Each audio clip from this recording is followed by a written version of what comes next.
बच्चों, आज हम करेंगे वसंत भाग 3 के पाठ नंबर 2 की दूसरी कहानी लाख की चूड़ियाँ। इसके जो लेखक हैं उनका नाम कामतानाथ जी है। इस कहानी में लेखक ने मशीनी युग के आने से बेरोजगार हुए लोगों की व्यथा को वर्णित किया है। ये जो आपको चित्र दिखाई दे रहा है, इसमें जो व्यक्ति बैठा है इसका नाम बदलू है और ये एक मनिहार है। मनिहार वो होते हैं जो चूड़ियाँ बनाने का काम करते हैं। अब हम पाठ शुरू करते हैं।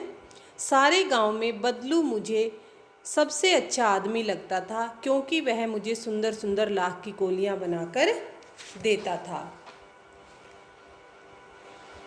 लेखक ने अपने मामा के गांव में रहने वाले बदलू के विषय में बताते हुए कहा है कि सारे गांव में उन्हें बदलू ही सबसे अच्छा लगता था, क्योंकि वह उसे लाख से बनी रंग बिरंगी सुंदर सुंदर गोलियां बनाकर देता था। मुझे अपने मामा के गांव जाने का बड़ा चाव यही था कि जब मैं वहां से लौटता था तो मेरे पास ढेर सारी गोलियां होती, रंग बिरंगी गोलियां जो किसी भी बच्चे का मन मोह लेती थी।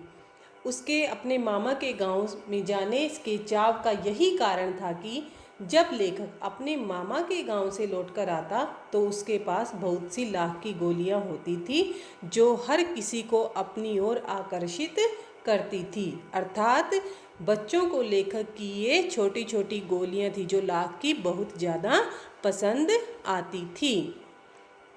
वैसे तो मेरे मामा के गांव का होने के कारण मुझे बदलू को मामा कहना चाहिए था, परंतु मैं उसे बदलू मामा न कहकर बदलू काका कहा करता था। अक्सर आप लोगों ने देखा होगा कि हम अपने मामा के घर जाते हैं तो आसपास जो आपके मामा के उम्र के होते हैं आप उसे मामा ही बोलते हैं, लेकिन जो लेखक थे वो उस गांव के बच्चों की देखा देखी उन्हें मामा न कहकर उसे बदलू काका कहकर पुकारता था। बदलू का मकान कुछ ऊंचे पर बना था। मकान के सामने बड़ा सा सहन था जिसमें एक पुराना नीम का वृक्ष लगा था। उसी के नीचे बैठकर बदलू अपना काम किया करता था। बगल में भट्ठी दहकती रहती जिसमें वह लाख पिघलाया करता था। बदलू जो चूड़ियाँ बनाने का काम करता था, बदलू का मकान था जो वो ऊंचे पर बना हुआ था और उसके मकान के सामने एक बड़ा सा आंगन था जिसमें एक बहुत पुराना नीम का पेड़ लगा हुआ था और उसी नीम के पेड़ के नीचे बैठकर बदलू जो है चूड़ियाँ बनाने का काम किया करता था।